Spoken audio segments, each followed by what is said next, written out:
bersyukur kepada Allah Subhanahu wa taala. Allah masih meringankan langkah kaki kita. Allah masih memudahkan kita untuk mensyukuri setiap nikmat yang Allah titipkan kepada kita, baik nikmat penglihatan ataupun karunia berupa pendengaran, yang mudah-mudahan dengan kita senantiasa menggunakan dan mensyukuri setiap nikmat karunia yang Allah titipkan, kita dijauhkan oleh Allah dari siksa jahanam. Allah Subhanahu wa ta'ala berfirman di dalam Al-Quran, wa laqad dara'na li jahannam katsiran minal insi wal jinn. Sungguh kata Allah, neraka jahanam yang kita tahu neraka jahanam ini paling berat siksaannya. Kalau bicara level siksaan, maka neraka jahanam ini paling berat siksaannya. Allah akan mengisi atau Allah jadikan neraka jahanam itu diisi oleh manusia dan jin. Hanya dua saja Allah sebutkan di dalam Al-Quran yang akan mengisi neraka jahanam. Yang pertama manusia, yang kedua jin. Karena kewajiban perintah ibadah dari Allah hanya ditujukan kepada dua makhluk saja. Wa ma khalaqtul jinna wal ins illa liya'budun. Manusia yang seperti apa yang akan masuk kepada neraka jahanam? Lahum qulubun la yafqahuna biha wa lahum a'yunun la yubsiruna biha wa lahum adhanun la yasma'una biha. Kata Allah Subhanahu wa ta'ala di dalam ayatnya, manusia yang akan mengisi neraka jahanam itu mereka yang Allah berikan hati afidah, tapi hati ini jauh daripada mengingat Allah Subhanahu wa ta'ala. Hatinya lalai kepada Allah. Lalu siapa lagi? Mereka yang Allah berikan penglihatan, tapi kemudian penglihatannya tidak digunakan untuk melihat sesuatu yang menjadikan Allah ridha kepada kita. Juga Allah berikan pendengaran kepada kita, lalu pendengaran pun jauh dari mendengarkan hal-hal yang Allah ridhai. Siapa yang seperti itu di dalam hidupnya? Ulaika kal an'am bal hum adall. Mereka itu lebih hina daripada binatang ternak sekalipun. Ulaika humul ghafilun. Sesungguhnya mereka itu adalah orang-orang yang lalai. Jadi kalau kita hadir Bapak Ibu sekalian di tempat ini, insyaallah kita sedang melembutkan hati kita dengan mendengarkan ayat-ayat Allah, mendengarkan hadis-hadis Rasulullah SAW. Lalu kemudian kita menggunakan mensyukuri penglihatan kita, dan kita juga mensyukuri pendengaran yang Allah titipkan kepada kita. Maka mudah-mudahan hadirnya kita di majelis ini menjadi wasilah dijauhkannya kita dari siksa jahanam oleh Allah Subhanahu wa taala. Amin ya rabbal alamin.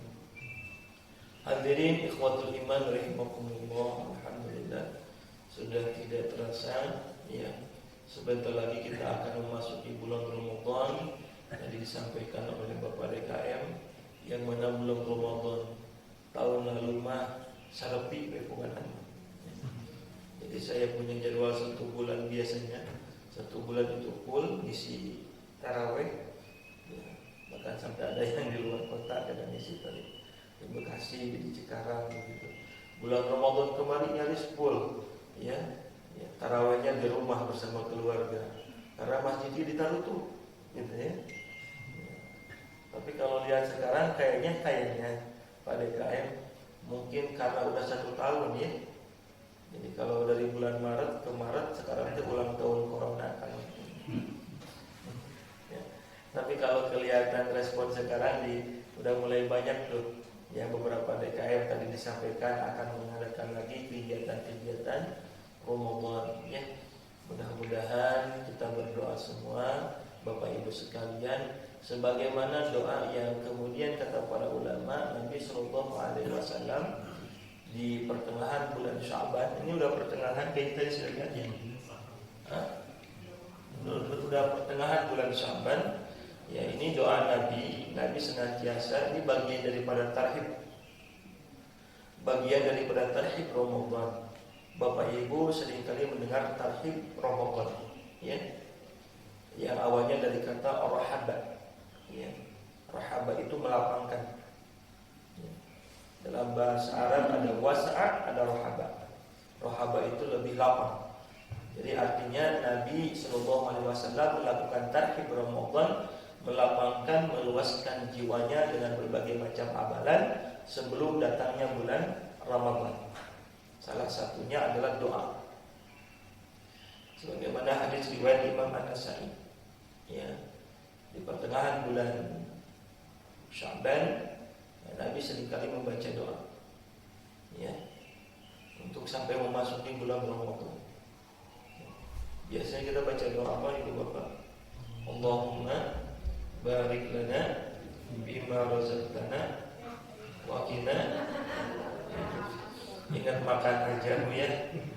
Ada yang baca doanya Allahumma barik lana fi Rajab wa Sya'ban wa barik lana Ramadan, walaupun kata para ulama ini doa hadisnya dhaif.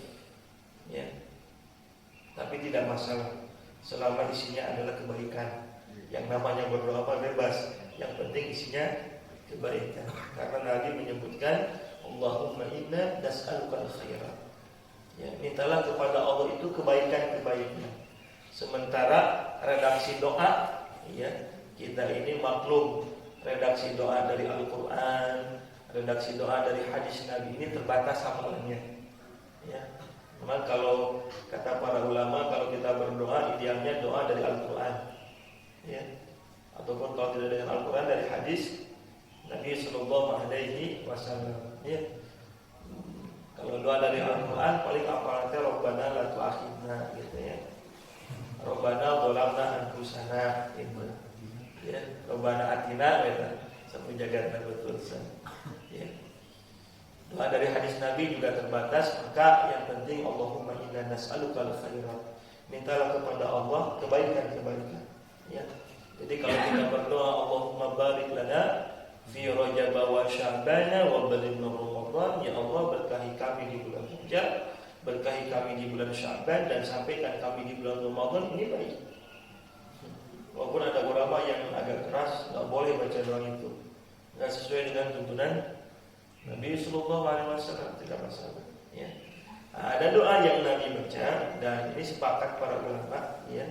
Bahkan doa ini senantiasa Nabi membacanya biasanya kalau mau masuk awal bulan.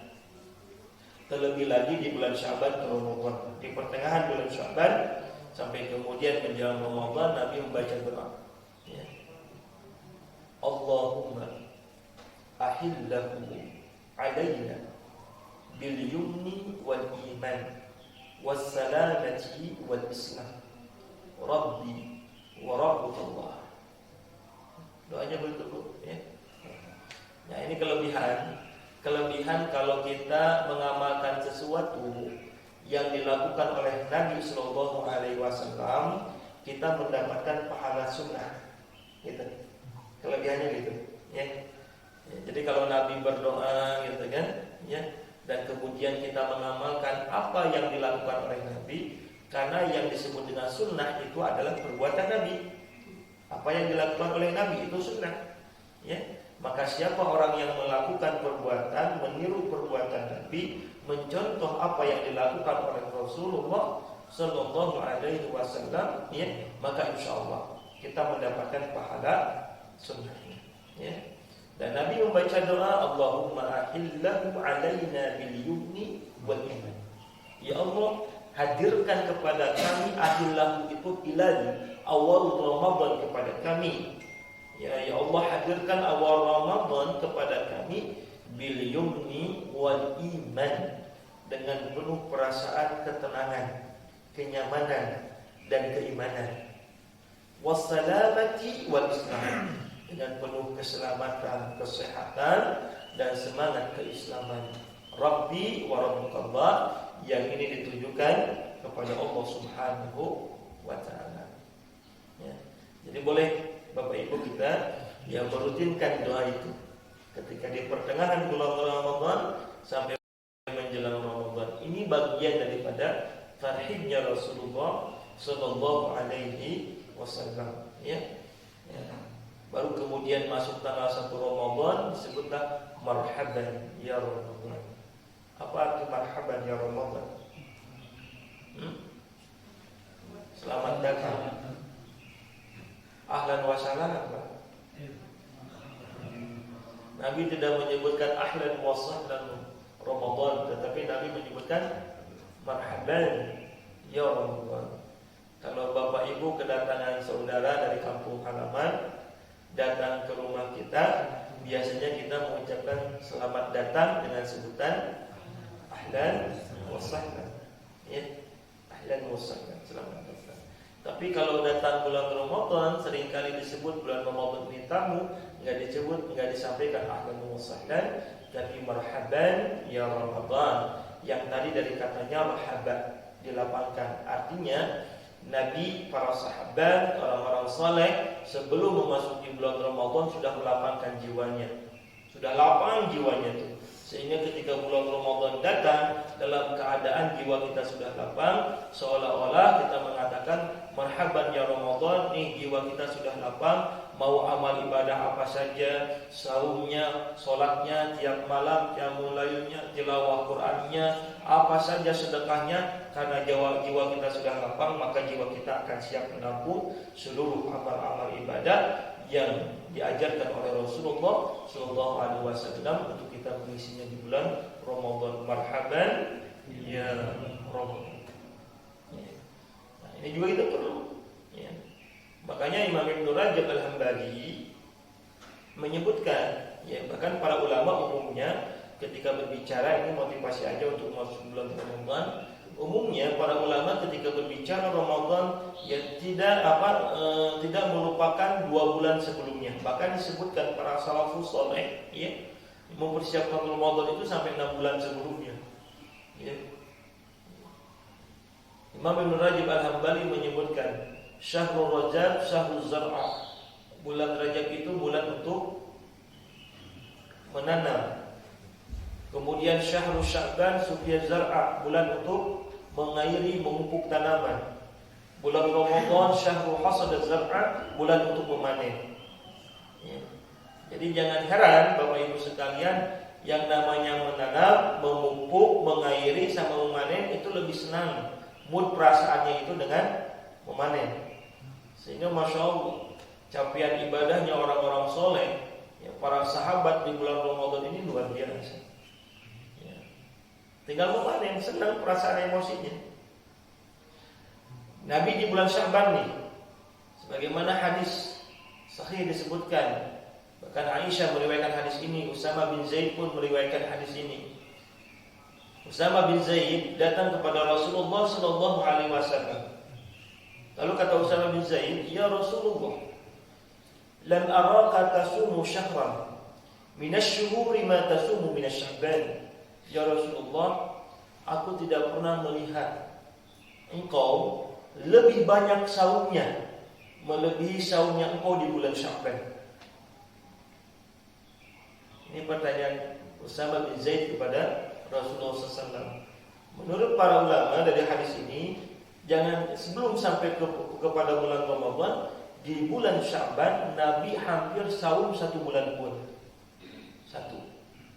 Yang kedua, para ulama menyebutkan hanya beberapa hari saja Nabi meninggalkan saum di bulan Sya'ban. Artinya kalau kemudian dirunut yang paling banyak saumnya selama 1 tahun jelas yang pertama bulan Ramadan, yang kedua bulan Sya'ban. Lam araka tashumu syahran minas-suhuri ma tashumu minas-Sya'ban. Apa jawab Nabi sallallahu alaihi wasallam? Kata Nabi, dzalika syahrun yaghfurun nasu anhu bainar Rajab war Ramadan. Karena Nabi menyebutkan, kita mumpun masih punya waktu setengah bulan lagi di bulan Sya'ban, Nabi mengatakan karena di bulan Sya'ban adalah bulan yang sering kali dilupakan oleh umat manusia. Ya, yang mana bulan itu terletak di antara bulan Rajab dan bulan Ramadan. Jadi Bapak Ibu sekalian, Nabi mewanti-wanti kepada kita, ya. Kenapa? Karena bulan Sya'ban ini bulan yang sering kali dilupakan oleh umat manusia. Jangan kemudian kita melupakan bulan Sya'ban. Ya. Kalau kemarin bulan Rajab ada peristiwa, walaupun para ulama berselisih pendapat, peristiwa Isra Mi'raj misalnya, maka dikenal Rajaban. Ya. Ada bulan Ramadan, jelaslah umat Islam tidak meninggalkan, tidak melupakan bulan Ramadan. Ya. Tapi hati-hati, ada bulan dan itu termasuk yang diperhatikan oleh Rasulullah. Bulan itu diistimewakan juga oleh Rasulullah, dan bulan itu seringkali dilupakan oleh umat manusia. Bapak Ibu sekalian, penamaan bulan dalam Islam itu Sya'ban, itu ada maknanya. Umumnya penamaan bulan dalam Islam itu mengandung makna. Dari mulai Rajab, Syawal, Ramadan, sekarang kita masuk bulan Sya'ban. Apa kira-kira makna bulan Sya'ban? Sya'ban itu terdiri dari 3 huruf, Shin, Ain, dan Ba. Ya, Sya'ban. Ya, Shin, Ain, dan Ba. Bapak Ibu sekalian, dalam bahasa Arab, kalau kalimat atau kata tepatnya yang berasal dari huruf-huruf yang sama, biasanya punya kemiripan makna. Sekali lagi ya, kalau kata dalam bahasa Arab tersusun dari huruf-huruf yang sama, punya kemiripan makna. Ya. Contoh, kita bicara Sya'ban nanti ya, biar kita paham apa makna Sya'ban. Contoh Pak, ada ad-din, ada ad-dain. Ad-din, ad-dain. Kita memaknai ad-din itu apa Pak? Agama. Ad-dain, hurufnya sama enggak? Sama. Tapi kalau kemudian kita memahami secara terjemahan, jauh agama dengan hutang. Betul kan? Ya. Tetapi sekali lagi dalam bahasa Arab, kalau ada kata yang tersusun dari huruf yang sama, ada kemiripan makna hakikatnya. Ya. Ad-din, ya. Dari sekian banyak makna ad-din, ya, agama itu sesungguhnya bahasa Sanskerta Pak. Itu tidak agama kacau. Supaya kita tidak kacau dalam hidup, mesti beragama. Tetapi makna ad-din itu banyak. Ya, ada maknanya itu as-sultan, kekuasaan, al-hukum, aturan, ya. Dan dari sekian makna ad-din itu adalah, ya, ad-din itu adalah ketundukan, ya, kepasrahan diri kepada Allah Subhanahu wa taala. Itu ad-din. Sekarang ad-dain hutang. Ya. Kita berdoa kepada Allah. Doanya diajarkan oleh Rasulullah, Allahumma inni a'udzubika min ghalabatid daini wa qahrir rijal. Ya Allah, kami berlindung kepadamu dari lilitan hutang, ad-dain. Ya. Kalau tadi ad-din ketundukan, ya, pasrah antara hamba dengan Tuhannya. Kalau ad-dain ini juga tunduk. Apa tunduknya? Tunduk dari yang berhutang kepada yang menghutang, yang memberikan hutang. Makanya jangan heran Bapak Ibu sekalian, kalau ada orang yang meminjam atau sebuah negara yang suka pinjam, ya, kepada yang memberikan pinjaman, biasanya mereka akan tunduk, ya, nggak punya izzat. Ya. Ada anekdot, kalau orang yang suka ngasih duit, negara yang suka ngasih duit, negara donatur, gitu, ya. Kalau datang ke negara apa saja jalannya ini tegak. Tapi kalau pemimpin negara yang kerjaannya minjem duit ke negara lain, ngebungkuk, Pak. Ya. Tunduk, gitu kan. Ya. Umumnya Pak, orang kalau sudah berhutang itu dia akan terkuasai oleh siapa? Yang membedakan kira-kira itu persamaannya, gitu kan? Yang membedakan apa, Bapak Ibu sekalian? Yang membedakan dari sisi pahala. Kalau ad-din, Allah berikan pahala yang besar kepada siapa? Kepada yang menundukkan diri.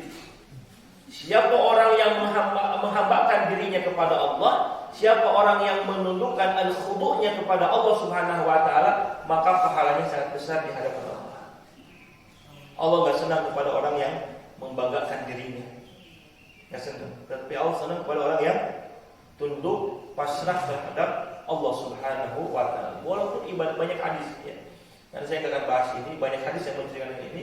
Yang kedua, Bapak Ibu sekalian, ya, kalau berhutang piutang, pahala besar yang Allah berikan kepada siapa? Kepada yang meminjamkan. Hutang boleh? Boleh. Hutang boleh, walaupun Nabi sangat hati-hati. Ya, banyak warning dari Nabi SAW terkait dengan hutang. Tetapi Allah berikan pahala yang besar bukan kepada orang yang menundukkannya, tetapi kepada orang yang memberikan pinjamannya. Bahkan dalam hadis Nabi disebutkan misalnya, siapa orang yang meminjamkan uang, lalu kemudian sudah jatuh tempo, lalu orang itu tidak mampu untuk membayarnya, dan kita yang memberikan pinjaman ini melapangkan lagi 1 hari, maka pahalanya melapangkan 1 hari itu sebagaimana sedekahnya sesuai dengan pinjaman yang diberikan. Paling besar. Bahkan ada hadis Nabi sallallahu alaihi wasallam, hadis sahih, nanti di akhirat ada orang masuk surga bukan karena dia banyak ibadah, enggak. Ya. Tapi beda lagi nanti ya. Tentu beda lagi, udah itu Pak. Ya. Nah, nanti orang yang banyak ya datang ke sana di hari kiamat, kata Nabi SAW, dan orang mengatakan, ya Rabb, aku ini selama di dunia senantiasa memberikan kemudahan kepada orang ketika mau minjam. Makanya kata Nabi dalam hadis disebutkan amalan yang utama wa yuksafu anhu qurbatan wa yuqda anhu dainan. Ketika ditanya oleh sahabat, ya Rasul, amalan apa yang utama menghilangkan kesulitan seseorang kalau mampu membayarkan hutangnya? Ya. Wa li an amshi ma'a akhihi ahabbu ilayya an a'takifa fi hadzal masjid syahran. Dan siapa orang yang memenuhi hajatnya, meringankan hajatnya, ya, menghilangkan kesulitan saudaranya, maka itu lebih aku cintai ketimbang i'tikaf di Masjid Nabawi yang namanya 1 bulan. Masya Allah. Ya. Kita kembali lagi kepada tadi. Ya.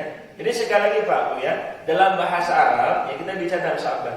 Dalam bahasa Arab, kalau ada kata yang tersusun dari huruf yang sama, biasanya punya makna yang serupa. Satu lagi contohnya Pak. Infak, ya, nafaq, ya, infak, nafaq, nifaq, sama kan? Nun, fa, ko, infak, nafaq, nifaq. Infak apa Bu? Sedekah. Memberikan sebagian harta kita di jalan Allah itu namanya nifaq. Orangnya disebut munafik. Betul. Nifaq. Sekarang nafaq. Nafaq itu apa? Terowongan, Pak. Apa persamaannya? Terowongan, memberikan sebagian harta, lalu kemudian orang munafik. Kalau dimaknai saya terjemah susah, tetapi dalam bahasa Arab itu punya makna. Ini kelebihan bahasa Arab itu begitu. Ya. Nafaq itu terowongan, Pak. Terowongan. Terowongan itu biasanya ada 2 muka. Pintu masuk, pintu keluar. Beda dengan gua. Kadang gua tidak semuanya begitu. Gua itu pintu masuk, keluarnya di tempat pintu itu juga. Tapi kalau terowongan, pintu masuk ada pintu keluar. Apa hubungannya dengan nifaq orang munafik? Orang munafik itu wajahnya banyak. Ya. Dari sini ngomongnya A, ke sana ngomongnya lain lagi. Jadi banyak muka, paling tidak minimal 2 muka tuh. Paham ya? Apa hubungannya dengan nifaq? Kata para ulama, umumnya ketika dibuat terowongan itu untuk memperlancar, mempermudah, mempercepat akses. Betul nggak Pak? Negara Arab itu gunung batu, bebatuan kan gunungnya itu bebatuan, beda dengan kita. Dibuat terowongan tuh. Kalau kemudian jalannya ngeliling jauh, maka dibuat terowongan untuk mempercepat akses, mempermudah akses. Apa hubungannya dengan infak? Maka siapa orang yang berinfak di jalan Allah Subhanahu wa taala di saat dia punya urusan, ya, maka Allah akan mempercepat, mempermudah setiap urusannya itu dengan infak. Ya. Ada hubungannya. Nah, sekarang dia bilang Sya'ban. Ya. Sya'ban, shin, ain dan ba. Dalam bahasa Arab, Pak, ya, kalau ada satu batang pohon, biasanya batang pohon itu satu kan ya. Batang pohon itu satu, lalu kemudian dari satu batang pohon itu memunculkan banyak cabang, ranting, cabang, dan umumnya buah-buahan itu hadirnya bukan dari batang pohon yang satu, tetapi umumnya buah-buahan itu lahirnya dari cabang dan ranting. Dalam bahasa Arab, cabang ranting itu namanya syu'batun. Jadi kalau ada kantor cabang namanya syu'bah. Dari satu batang pohon banyak menghasilkan cabang-cabang. Nah, cabang-cabang yang banyak ini adalah syu'batun. Sya'ban, apa hubungannya? Kata para ulama, siapa orang yang berbuat kebaikan, siapa orang yang beramal soleh di bulan Sya'ban, tasya'abat fihil barakah. Karena di dalamnya terkandung banyak-banyak keberkahan sebagaimana banyak cabang yang dihasilkan dari satu batang pohon. Oleh karenanya Bapak Ibu sekalian, Nabi Sallallahu Alaihi Wasallam betapa begitu perhatiannya dengan bulan Sya'ban sampai Nabi saumnya hampir 1 bulan full di bulan Sya'ban. Kata Nabi yang pertama, dzalika syahrun yaghfulun nasu anhu baina Rajab wa Ramadan, karena bulan Sya'ban adalah bulan yang seringkali dilupakan oleh umat manusia. Mudah-mudahan kita tidak termasuk orang yang melupakan bulan Sya'ban. Ya. Kadang kalau di bulan Rajab peristiwa kita ingat, di bulan Rabiul Awal peristiwa kita ingat. Ada apa di bulan Rabiul Awal? Lahirnya Nabi misalnya. Di bulan Ramadan ada peristiwa juga kita ingat. Peristiwa apa yang terjadi di bulan Ramadan? Nuzulul Quran. Ya. Di bulan Dzulhijjah ada peristiwa kita ingat. Sekarang saya tanya, di bulan Dzulhijjah kan ada haji, ya peristiwanya. Ya. Di bulan Syaban ada peristiwa apa? Di bulan Syaban ada peristiwa apa? Kita selaku umatnya Rasulullah mesti paling tidak tahu. Ya. Di bulan Syaban ini ada peristiwa apa? Peristiwa berubahnya arah kiblat sholat. Di bulan Syaban ini harus senang, bahagia, harus. Masya Allah, kita lihat riwayat yang menyebutkan bagaimana bahagianya, senangnya para sahabat dan Rasulullah ketika turun ayat ini. Nabi sholat, kan perintah sholat itu turun ketika Nabi di Mekah pas peristiwa Isra Mi'raj. Lalu kemudian Nabi hijrah dari Mekah ke Madinah sholat. Tapi sholatnya Nabi, sholatnya umat Islam saat itu kiblatnya ke Baitul Maqdis. Sementara kita ketahui Bapak Ibu sekalian, Baitul Maqdis itu kiblat sucinya Bani Israel sebelumnya. Sampai disebutkan dalam riwayat, sampai-sampai Nabi Sallallahu Alaihi Wasallam berdoa sampai meneteskan air mata, menangis kepada Allah. Apa doa yang dipanjatkan oleh Rasulullah kepada Allah? Supaya meminta kepada Allah supaya minta kiblat. Coba ini. Karena sholatnya umat Islam saat itu diperolok-olok. Sholatnya umat Islam itu diperolok-olok oleh orang Yahudi. Karena orang Yahudi itu sebelumnya sudah tinggal di Madinah. Alasan orang Yahudi tinggal di Madinah karena mereka yakin dengan kitab Taurat mereka. Di dalam kitab Taurat mereka disebutkan nanti ada nabi akhir zaman, ada nabi terakhir, dia singgah di Madinah. Maka sebelum Nabi singgah di Madinah, orang Yahudi sudah tinggal di Madinah duluan untuk menanti kehadiran Nabi terakhir. Ternyata Nabi yang datang ke Madinah bukan Nabi yang berasal dari golongan mereka, tetapi dari Mekah. Kemudian tidak diimani oleh orang-orang Yahudi. Maka orang Yahudi lebih dahulu tinggal sebelum Nabi Muhammad tinggal di Madinah. Ketika Nabi sholat, kiblatnya ke Baitul Maqdis diperolok-olok oleh orang-orang Yahudi. Maka Nabi memohon kepada Allah, ya Allah berikan kiblat kepada kami. Sampai kemudian di bulan Sya'ban, tanggal 10 di bulan Sya'ban, turun ayat Allah Subhanahu wa taala. Wa walli wajhaka syatral masjidil haram, ketika Nabi sholat 4 rakaat di salah satu rumah di Madinah, kemudian Nabi sholat zuhur 2 rakaatnya Nabi kiblatnya ke Baitul Maqdis, turun ayat itu, fawalli wajhaka syatral masjidil haram, ya Rasulullah, palingkan arah kiblatmu, maka 2 rakaat setelahnya kiblatnya ke Masjidil Haram. Oh, bahagianya Nabi Sallallahu Alaihi Wasallam, bahagianya umat Islam saat itu. Kenapa? Karena tidak lagi diperolok-olok oleh orang-orang Yahudi.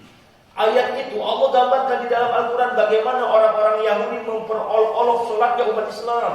Kata Allah Subhanahu Wa Taala, "Sayaqulu sufaha'u minan nasi ma wallahum an qiblatihim allati kanu 'alaiha." Sayaqulu sufa, mereka sufa ini orang-orang yang lemah akalnya, orang-orang Yahudi memperolok-olok umat Islam ketika sholat, karena umat Islam tidak punya kiblat. Dan kalau kita lihat di dalam Al-Quran ada 2 umat yang Allah muliakan. Yang pertama Bani Israel. Ya Bani Israel adhkuru ni'mati allati an'amtu 'alaikum. Ya. Disebutkan tuh Allah telah berikan nikmat, bahkan wa anni faddaltukum 'alal alamin. Kata Allah, wahai Bani Israel, sesungguhnya kalian adalah umat yang Allah utamakan dibandingkan umat-umat yang lainnya. Kata para ulama, apa yang menjadikan alasan Bani Israel menjadi umat yang Allah unggulkan sebelum Islam? Ya, Bani Israel ini umat yang Allah unggulkan dibandingkan umat-umat yang lainnya. Kata para ulama, karena Bani Israel punya kiblat. Salah satu sebab diutamakannya Bani Israel, Allah berikan kiblat.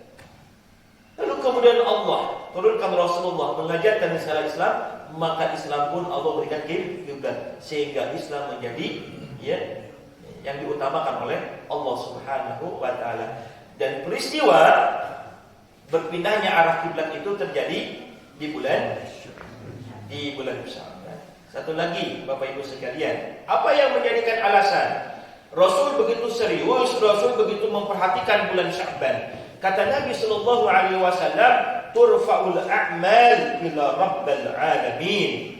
Karena di bulan Sya'ban setiap amal-amal manusia akan diangkat sampai kepada Allah Subhanahu wa taala. Ini hadis tadi. Ya. Bapak Ibu sekalian, amal-amal yang dikerjakan oleh setiap manusia, termasuk kita di dalamnya, boleh jadi ada yang tidak terangkat sampai ke langit. Gitu, ya. Maka Allah sebutkan di dalam Al-Quran, "Qul hal nunabbi'ukum bil akhsarina a'mala." Ada orang yang beramal, amalnya sia-sia. Bahkan Nabi menyebutkan dalam hadisnya, setiap kita ini punya 2 pintu di langit. Yang pertama, pintu diturunkannya rezeki, wa fis sama'i rizqukum. Allah sebutkan tuh, Allah turunkan rezeki dari langit, pintu langit. Yang kedua, pintu tempat di mana amal-amal kita diangkat melewati pintu itu. Kata Nabi sallallahu alaihi wasallam, kalau ada orang mukmin, ada orang yang soleh wafat meninggal dunia, maka pintu ini akan menangis. Kenapa? Karena tidak ada lagi ibadah salat yang akan melewati pintu itu. Tidak ada lagi saum yang melewati pintu itu. Artinya amal kita akan naik ke langit. Dan kata Nabi sallallahu alaihi wasallam, di bulan Sya'ban turfa'ul a'mal ila rabbil alamin. Amal-amal kita akan naik ke langit. Bisa jadi wallahu a'lam bishawab, ya, kan buku. Tapi amal kita ada umat Islam yang menyebutnya tutup buku, ya. Kalau bahasa hadis nggak disebut tutup buku, tetapi turfa'ul a'mal ila rabbil alamin. Karena gini, kata Nabi sallallahu alaihi wasallam, amal-amal kita itu diangkat ke langit ada dalam 2 keadaan. Yang pertama, setiap pekan. Setiap pekan, Pak. Kapan? Tu'radul a'mal yaumal itsnain wal khamis. Amal kita itu diangkat oleh Allah di hari Senin dan di hari Kamis. Fa uhibbu an yuradu 'amali wa ana sha'im. Aku sangat senang ketika amalku diangkat oleh Allah di hari Senin dan di hari Kamis aku dalam keadaan saum. Tuh. Ya. Sekarang yang tahunan di bulan Sya'ban, fa uhibbu an yurafu 'amali wa ana sha'im. Kata Nabi sallallahu alaihi wasallam, ketika amal-amalku diangkat di bulan Sya'ban, aku sangat senang. Ketika amal itu diangkat, aku dalam keadaan saum. Jadi Bapak Ibu sekalian, kalau di bulan Sya'ban ini amal-amal kita, sholat kita, zikir, sedekah kita naik ke langit, mudah-mudahan kita pun dalam keadaan sedang bertaqarrub kepada Allah, sedang dalam keadaan saum, sedang keadaan zikrullah, sedang dalam keadaan taat kepada Allah. Ya. Ini salah satu sebab utamanya bulan Sya'ban. Tasa'abat fihil barakah. Bahkan ada hadis, ya. Hadis ini para ulama berbeda pendapat, bahkan ada yang mensahihkan. Salah satu yang mensahihkan itu adalah ulama hadis, ya, Imam Nasihuddin Al-Albani. Ya, kalau kita sering dengar nama beliau ulama hadis, beliau mensahihkan hadis ini tentang keutamaan malam nisfu Sya'ban. Sahih, ya. Ini Zainal Albani. Hadisnya begini, ya. Liyaghfir Allah ila jami'i khalqihi lailatan min nisfi Sya'ban. Jadi Allah Subhanahu wa taala turun ke langit dunia memperhatikan semua makhluknya kapan? Lailatan, di malam nisfu Sya'ban. Berarti kalau malam nisfu Sya'ban kapan, Bang? Tadi ya. Sekarang tanggal berapa? Ini 15. Ini tepat 1 hari. Oh, gitu. Malam sekarang. Oh, malam sekarang. Oh, mudah-mudahan, ya. Ya, kata Nabi SAW. Ya, kita sangat masyhur lah bagaimana Nasihuddin Al-Albani ketika memilah-milah hadis. Kata beliau, ya, Allah turun ke langit dunia, berarti malam nanti ya. Allah turun ke langit dunia di malam nisfu Sya'ban. Di malam nisfu Sya'ban. Lalu apa yang Allah lakukan di malam nisfu Sya'ban ini? Fayaghfiru li jami'i khalqihi. Allah akan mengampuni seluruh dosa-dosa makhluknya. Illa, kecuali ada makhluknya yang tidak akan diampuni di malam itu oleh Allah Subhanahu wa taala. Siapa makhluknya yang tidak akan mendapatkan ampunan dari Allah? Lil musyrik au musyadin. Yang pertama, orang yang menyekutukan Allah. Yang kedua, au musyahid, orang yang bermusuhan dan tidak pernah saling memaafkan. Ya. Jadi dua jenis ini manusia, maka di malam nisfu Sya'ban tidak akan Allah ampuni. Ya. Ya. Ini keutamaan malamnya. Tapi saya sampaikan Bapak Ibu sekalian, ya, jangan juga kita, ya, mengada-ngadakan ritual-ritual tertentu. Nggak ada memang. Karena saya lihat ini memang malam nisfu Sya'bannya ada di hadisnya, utamanya ada. Tetapi sebagian kaum muslimin kadang ada yang mengada-ngadakan ibadah ritual. Misalnya begini, yang masih dilakukan itu sholat raghaib. Jadi kalau malam nisfu Sya'ban itu ada sholat namanya sholat raghaib yang dilakukan setelah ba'da maghrib 12 rakaat. Baca al-ikhlasnya itu berkali-kali. Nah, itu nggak ada ajurannya. Semua ulama sepakat, ya, raghaib ini tertolak gitu kan, nggak ada. Tetapi yang mesti kita lakukan, keutamaan malam nisfu Sya'bannya ada. Yang mesti kita lakukan ketika di malam itu kita dalam keadaan sedang banyak beribadah, baca Quran, zikir kepada Allah Subhanahu wa taala, ya. Oleh karenanya Bapak Ibu sekalian, masih punya kesempatan, ya. Kenapa? Karena Nabi juga mengistimewakan ini bulan Sya'ban. Gitu. Bahkan ada hadisnya Nabi sallallahu alaihi wasallam, gitu. Ya. Ini keutamaan terkait dengan bulan Sya'ban yang di dalamnya ada tasya'abat fihil barakah. Ya. Kita memperbanyak tadi Pak, ya, kita untuk mendapatkan ampunan, di samping Allah akan turunkan ampunan, kita perbanyak doa istighfar misalnya. Memperbanyak doa sayyidul istighfar. Sayyidul istighfar, Bapak Ibu kan juga baca, ya. Kalau ibu bapak semua tidak hafal sayyidul istighfar, bisa dibaca tuh. Cari di internet sayyidul istighfar, insyaallah sama tuh redaksi doanya. Hadis riwayat Imam Bukhari.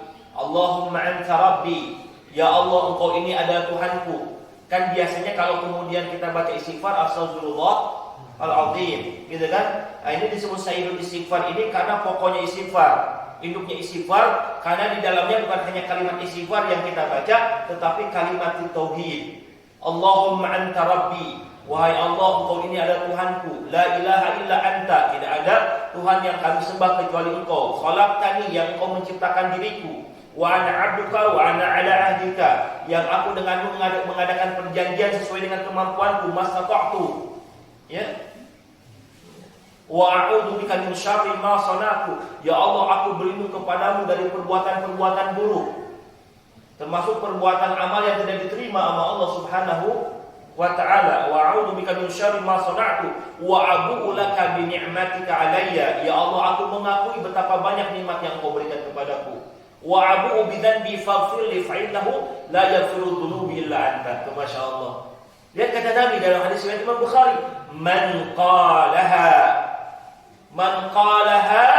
fi nahari, siapa orang yang membaca sayyidul istighfar di siang harinya, pagi ataupun siang harinya, bil muqinan, dengan penuh keyakinan. Kita pahami itu maknanya. Kita yakin dengan kalimat itu, bil muqinan. Lalu kemudian Nabi mengatakan, famata qabla an yumshiya, kemudian orang itu wafat sebelum sore harinya, fahuwa min ahlil jannah, maka Allah akan jadikan orang yang baca sayyidul istighfar itu ahli surga. Hadis riwayat Imam Bukhari. Wa man qalaha fil laili, dan siapa orang yang membaca di malam harinya sayyidul istighfar, bil muqinan, dengan penuh keyakinan, memahami doanya.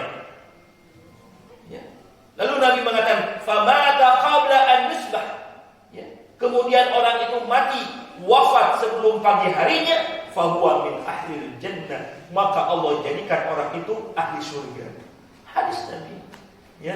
Jadi Bapak Ibu sekalian, ya syukur-syukur bisa dihafal. Yang belum hafal, target bulan Ramadan, hafal doa sayyidul istighfar.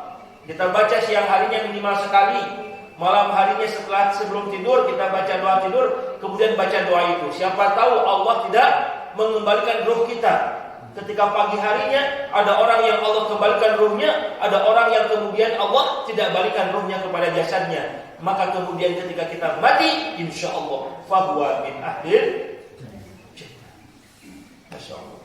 Mudah-mudahan Bapak Ibu sekalian, ya ini tazkirah bagi kita. Ya di bulan Sya'ban kita melakukan sebaik-baik amal soleh sebelum datangnya bulan Ramadan. Mudah-mudahan upaya ikhtiar kesungguhan yang kita lakukan sebelum datangnya bulan Ramadan menghantarkan kita termasuk orang-orang yang mendapatkan keberuntungan kesuksesan di bulan Ramadan. Kenapa? Karena Nabi Shallallahu Alaihi Wasallam mengingatkan di dalam hadisnya, ketika Nabi naik mimbarnya, Nabi kemudian mengatakan amin. Ketika sahabat bertanya kepada Rasulullah, ya Rasul, tadi ketika engkau menaiki mimbar, kami mendengar engkau membacakan kata amin. Apa kata Nabi? Ketika aku menaiki mimbar, ada malaikat Jibril yang berdoa dan aku mengamini doanya malaikat Jibril. Apa kata malaikat Jibril? Bu'dun liman adraka Ramadan falam yughfar lahu, celaka orang yang masuk bulan Ramadan tetapi orang itu tidak mendapatkan ampunan dari Allah Subhanahu wa taala. Mudah-mudahan kita bisa meraihkan ampunan. Mudah-mudahan tadi doa yang disampaikan oleh Rasulullah, datangnya bulan Ramadan, kita dihadirkan kepada bulan Ramadan, kita dalam keadaan penuh dengan kekhusyuan, ketenangan, penuh dengan rasa iman, sehat, ya, selamat, kemudian kita punya semangat untuk beribadah dan mengamalkan Islam. Baik Bapak Ibu hadirin ikhwatul iman rahimakumullah, saya pikir cukup ya kajian kita. Mudah-mudahan ini menjadi tazkirah saja buat kita semua, dan mudah-mudahan Allah berikan istiqamah kepada kita. Amin ya rabbal alamin. Wa afa minkum subhanakallahumma wa bihamdika asyhadu an la ilaha illa anta astaghfiruka wa atubu ilaik. Wa assalamualaikum warahmatullahi wabarakatuh. Ada yang mau nanya? Silakan. Silakan. Agak keras Pak, kurang kedengar. Lebih banyak Pak ya. Ya.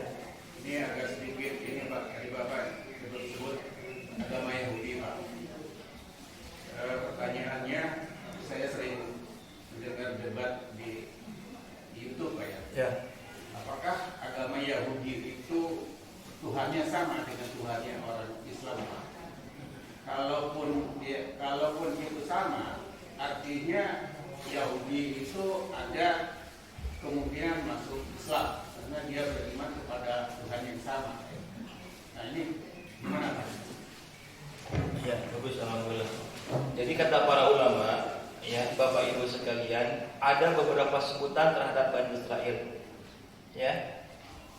Ya, yang pertama kata para ulama, sebutan yang konotasinya positif dari Allah Subhanahu wa taala di dalam Al-Qur'an.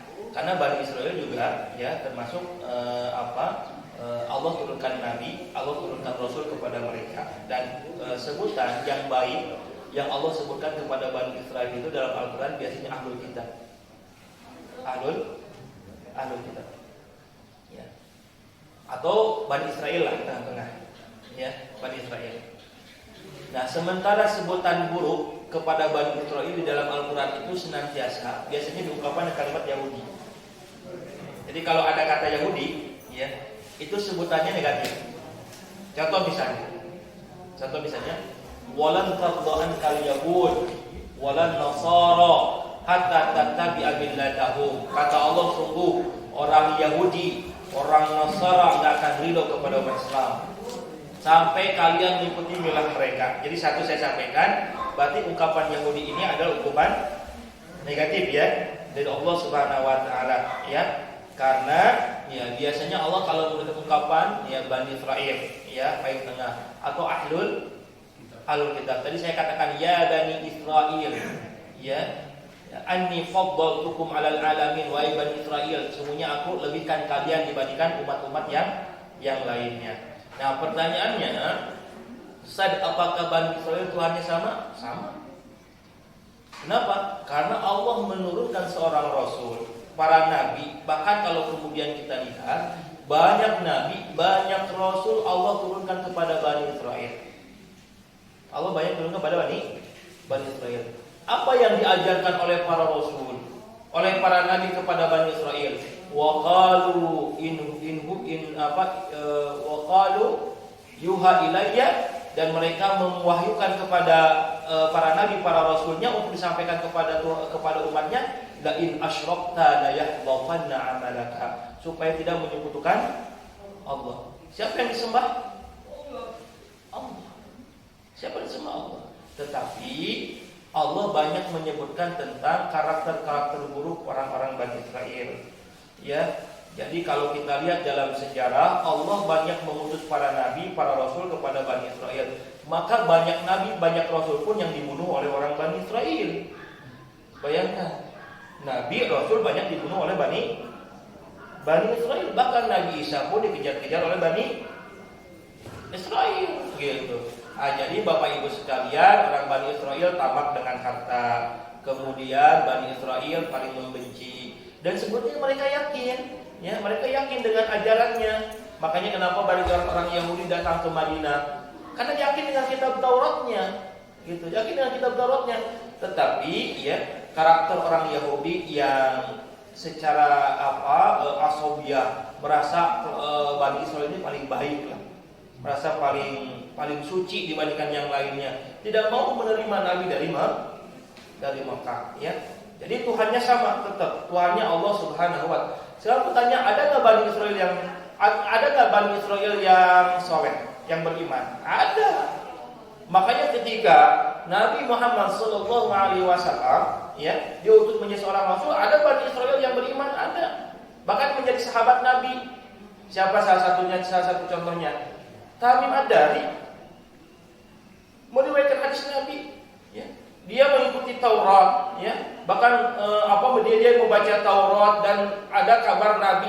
Lalu kemudian banyak orang yang datang ke Madinah ingin memastikan siapa Nabi yang digambarkan di dalam kitab mereka, dan sebagiannya juga beriman. Sebagiannya beriman. Tetapi sebagian besarnya menolak imannya kepada Rasulullah Shallallahu Alaihi Wasallam. Jadi memang Bapak Ibu sekalian, ini faktor hidayah, ya, faktor hidayah. Mereka beriman kepada Allah, Tuhannya yang sama, ya, sama. Jangan kita, Pak, orang musyrikin Quraisy, dia beriman nggak kepada Tuhannya? Tuhannya yang diimani oleh orang musyrikin sama nggak dengan Tuhannya kita? Sama, Pak. Allah sebutkan dalam Al-Quran, wala in sa'altuhum man khalaqas samawati wal ard la yaqulunna Allah. Muhammad, kalau engkau bertanya kepada orang-orang musyrikin Quraisy yang suka menyembah patung di Ka'bah itu, lalu kemudian engkau bertanya man khalaqas samawati wal ard, lalu tanyakan kepada mereka siapa yang menciptakan langit, siapa yang menciptakan bumi, la yaqulunna Allah. Mereka mengatakan Allah yang menciptakan langit, Allah yang menciptakan bumi. Siapa Allah? Ya Tuhan yang disembah. Tetapi mereka hanya meyakini rububiyahnya saja yang menciptakan, gitu kan. Tetapi maka ada tauhid, kita dibagikan, ada tauhid rububiyah, ada tauhid uluhiyah, gitu kan, ya. Dan mereka tidak beribadah kepada Tuhan sebagaimana yang kita ibadahi. Mereka ibadahnya kepada patung, menyembahnya patung. Yakin dengan Allah yang menciptakan langit dan bumi, Tuhannya kita sama, tetapi yang diibadahi bukan Allah. Maka kenapa ada kalimat la in asyrakta, jangan menyekutukan Allah dengan yang lainnya. La ilaha illa anta, tidak menyembah kecuali Allah Subhanahu wa taala. Jadi begitu Pak ya. Lagi Pak, apakah dia masuk surga Pak? Jadi artinya kalau ada setitik iman saja itu katanya dia bakal masuk surga. Nah ini apakah yang disebut setitik iman itu harus memenuhi persyaratan? Betul. 6 rukun iman. Betul, rukun iman itu. Jadi waman kana fi qalbihi ya wa mithqala dzarratin ya. Barang siapa yang ada di dalam hatinya walaupun sebesar zarah iman, yadkhulunal jannah, akan masuk surga. Iman yang seperti apa? Man amana billahi rabban wa bil islami dinan wa bi muhammadan nabiyyan wa rasulan wajabatul jannah. Jadi orang yang mengimani Allah sebagai Rabbnya, orang yang mengimani Islam sebagai agamanya. Sekarang orang Yahudi imannya pada Islam sebagai agama. Sementara Allah katakan inna dina indallahi Islam. Sesungguhnya agama yang diridhoi oleh Allah adalah Islam. Kita bersyukur lahir dalam kondisi Islam. Iman kepada Muhammad sebagai nabinya. Kalau iman yang ada di dalam hatinya ada iman 3 saja. Yang pertama iman mengimani Allah sebagai Rabbnya, mengimani Islam sebagai agamanya, dan mengimani Muhammad sebagai nabinya, insyaallah wajib Allah masuk surga. Nah orang Yahudi kayaknya nggak ada iman kepada Nabi Muhammad sebagai nabinya, ya. Apalagi mengimani Islam sebagai agamanya. Al-yauma akmaltu lakum dinukum wa atmamtu alaikum nikmati wa raditu lakumul Islam dinan. Ya. Jadi kita bersyukur, kita hadir, kita dilahirkan dalam kondisi Islam. Itu saja. Atur nuhun, subhan jazakumullah wal afamikum. Assalamualaikum warahmatullahi wabarakatuh.